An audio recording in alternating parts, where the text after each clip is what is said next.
रात के 10 बज चुके हैं और मैं हूं आप सभी का अपना शाहवेज़ मलिक और हाज़िर हूं आप लोगों के सामने फिर से एक क्राइम की कहानी को लेके, एक क्राइम की घटना को लेके। दोस्तों, आज के दिन की कहानी पे मैं आप लोग को लेके चलूं, लेकिन उससे पहले एक विचित्र घटना हुई है, उस घटना के बारे में थोड़ी सी अपडेट मैं आप लोग को देना चाहता हूँ। दरअसल एक घटना उत्तर प्रदेश के संत कबीर नगर इलाके से आई है निकल के। यहाँ पर संत कबीर नगर में एक थाना पड़ता है, माहौली थाना, और इसी माहौली थाना के अंतर्गत एक जगह पड़ती है हरिहर नगर।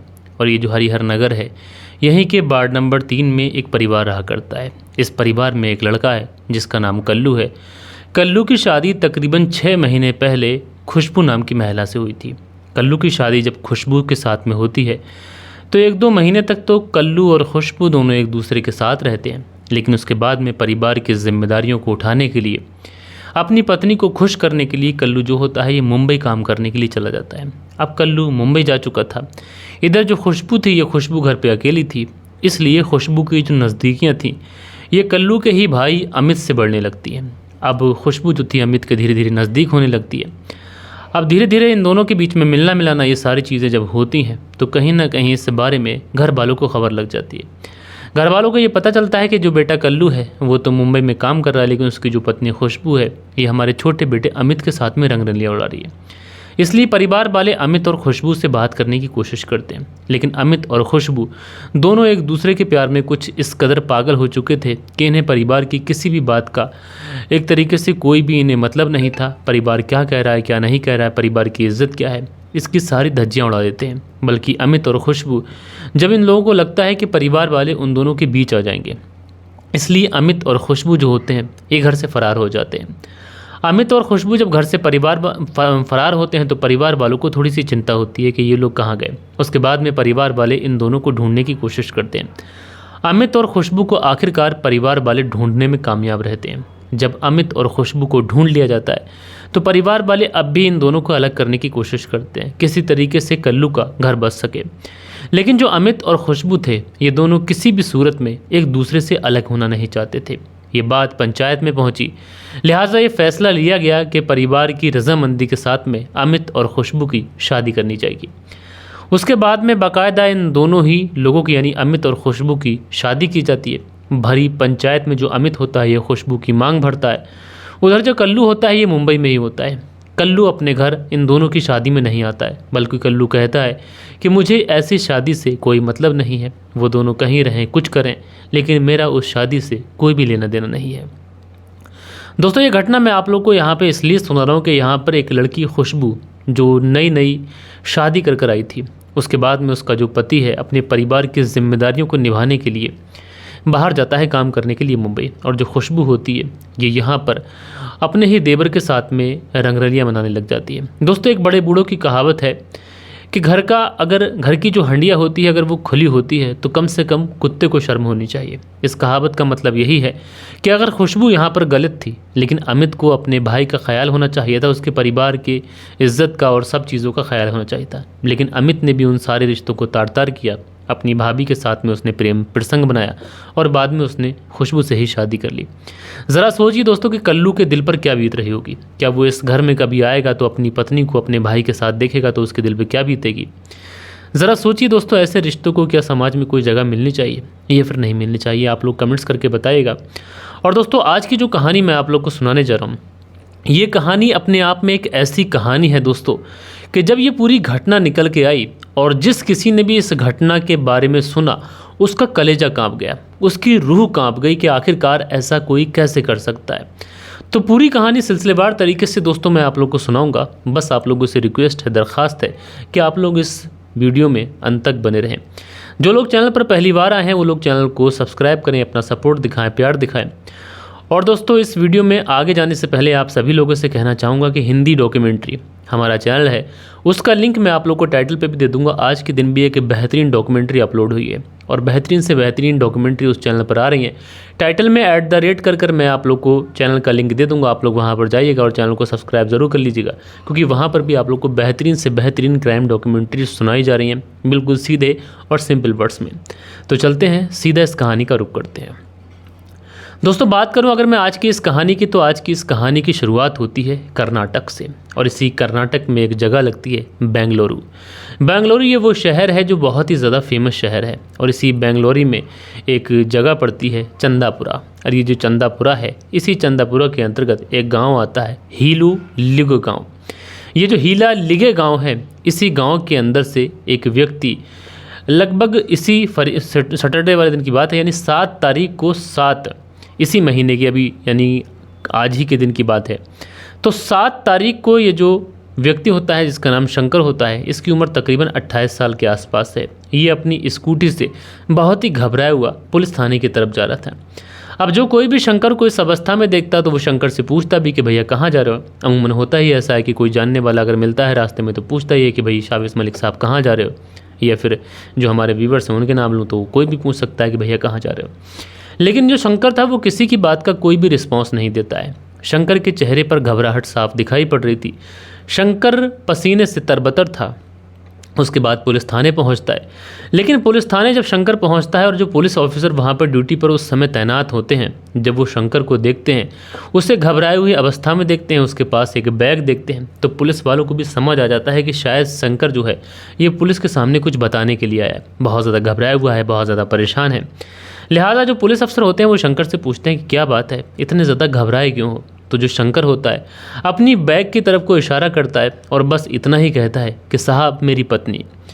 अब जैसे ही पुलिस वाले ये बात सुनते हैं, तुरंत जो उस थाने के अंदर जो आला अफसर मौजूद थे सबको बुलाया जाता है। शंकर को बैठाया जाता है, इसे ढांढस बनाया जाता है, क्योंकि इसके चेहरे पर घबराहट ऐसी थी कि इसकी जो आवाज़ थी वो लड़खड़ाती हुई निकल रही थी, यानी एक भी अल्फाज साफ तरीके से ये पुलिस के सामने बोल नहीं पा रहा था।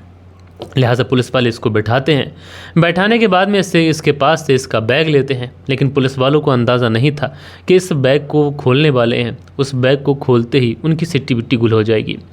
दरअसल जब पुलिस वाले जो पुलिस अफसर की मदद से जब उस बैग को खोलते हैं, तो यकीन मानिए दोस्तों, वहाँ पर जितने भी पुलिस ऑफिसर होते हैं, कुछ की ना चाहते हुए भी चीख निकल जाती है, कुछ पीछे हट जाते हैं। दरअसल उस बैग के अंदर एक महिला का शव था, और ये महिला कोई और नहीं थी बल्कि शंकर की ही 26 साल की पत्नी मनसा थी। अब शंकर ने अपनी पत्नी मनसा का कत्ल क्यों किया था, ये पुलिस को जानना था। लिहाजा पुलिस जो थी वो शंकर से पूछती है कि आखिरकार तुमने अपनी पत्नी मनसा का कत्ल क्यों किया, डेड बॉडी कहाँ है। तो उसके बाद में जो शंकर होता है तुरंत पुलिस की एक टीम को लेकर अपने घर पे पहुंचता है। पुलिस की टीम जब घर पे पहुंचती है तो बाकायदा बिना धड़ की वो डेड बॉडी जो होती है वो शंकर के घर पे ही पड़ी होती है। अब पुलिस जो थी वो डेड बॉडी को अपनी कस्टडी में लेती है। कस्टडी में लेने के बाद में डेड बॉडी को सीधा पोस्टमार्टम के लिए भेज देती है। इधर डेड बॉडी को पोस्टमार्टम के लिए भेजा जाता है, इधर पुलिस शंकर से सख्ती से पूछताछ करती है। तो शंकर पुलिस को जो कहानी सुनाता है, यकीनन दोस्तों इस कहानी को सुनने के बाद में आप लोग अपना माथा पकड़ लेंगे। दरअसल शंकर बताता है कि मनसा से उसकी शादी तकरीबन 5 साल पहले हुई है, और शंकर जब जवानी के दिनों में था तो मनसा को जब उसने पहली बार देखा तो मनसा को देखते ही उसे मोहब्बत हो गई। दोनों एक दूसरे से मोहब्बत करने लगे, दोनों का नंबर एक्सचेंज हो गया। उसके बाद दोनों बातचीत करने लगे। बातचीत कुछ इस कदर आगे बढ़ी कि दोनों एक दूसरे से शादी करने के सपने देखने लगे, और दोस्तों इन्होंने अपने सपनों को अंजाम तक पहुंचाया। दोनों ने अपनी लव मैरिज जो है वो कर ली। उसके बाद में शंकर जो था मनसा के साथ में रहने लग जाता है, और अभी 1-2 महीने पहले की ही बात है कि हीला लिगे गाँव के अंदर ये एक किराए के मकान पर रहने के लिए आया था। जो शंकर था ये भी प्राइवेट कंपनी में नौकरी किया करता था करमंगला में, और जो मनसा थी ये भी एक बीमा संद्रा में काम किया करती थी, यानी दोनों पति पत्नी काम किया करते थे। शादी के बाद में जब धीरे धीरे वक्त गुजरता है तो इनको एक बेटी भी हो जाती है, और आज के समय में इनकी जो बेटी है उसकी उम्र तकरीबन 4 साल के आसपास है। अब जो शंकर था वो अपनी ड्यूटी जाता, इधर जो मनसा थी वो अपनी ड्यूटी जाती। धीरे धीरे बच्ची भी बड़ी हो रही थी, परिवार अच्छा चल रहा था, पैसों की जो ज़रूरतें थी वो भी लगभग पूरी हो रही थी, सारी चीज़ें फुलफ़िल हो रही थी। बेटी के जो सपने थे वो भी ये दोनों पति पत्नी मिलकर पूरा कर रहे थे। सारी ही चीज़ें बहुत एक्यूरेट तरीके से चल रही थी।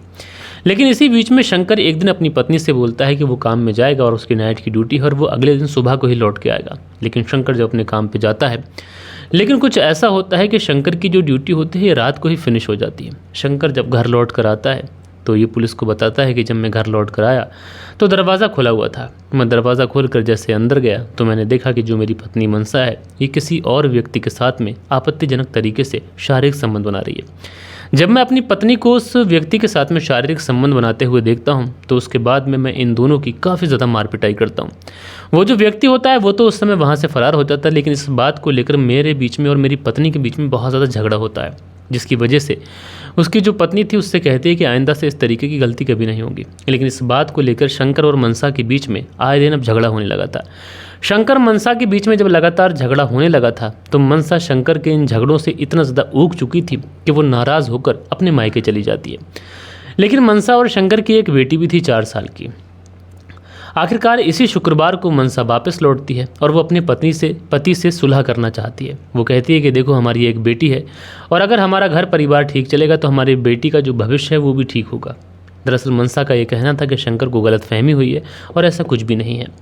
इधर जो शंकर था ये मनसा से कहता है ठीक है, लेकिन जो विवाहेतर रिश्ते होते हैं उसकी जो मनसा थी उसके एक तरीके से उसको इनकार कर देती है।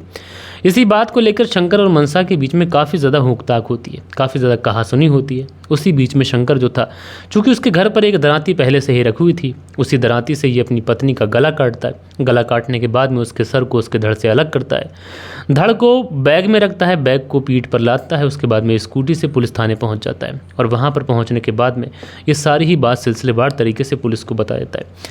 हालांकि पुलिस ने इस पूरे मामले में छानबीन की है तो पुलिस ने बताया है कि हत्या की जो बात है ये संयोजित लग रही है और शायद शंकर ने इस हत्या की पहले से ही प्लानिंग कर ली थी, क्योंकि 1 से 2 दिन पहले शंकर ने ये नज़दीकी दुकान से ही दरांती खरीदी थी और शायद उसकी ये मंशा थी कि वो अपनी पत्नी की गला रेत कर हत्या कर देगा।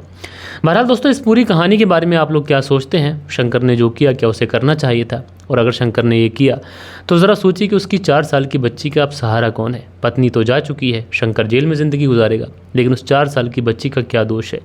जब वो बच्ची बड़ी होगी तो लोग उससे क्या कहेंगे कि तुम्हारे पिता ने तुम्हारी माँ की हत्या कर दी थी और अब वो तुम्हारा पिता जो है वो जेल में है।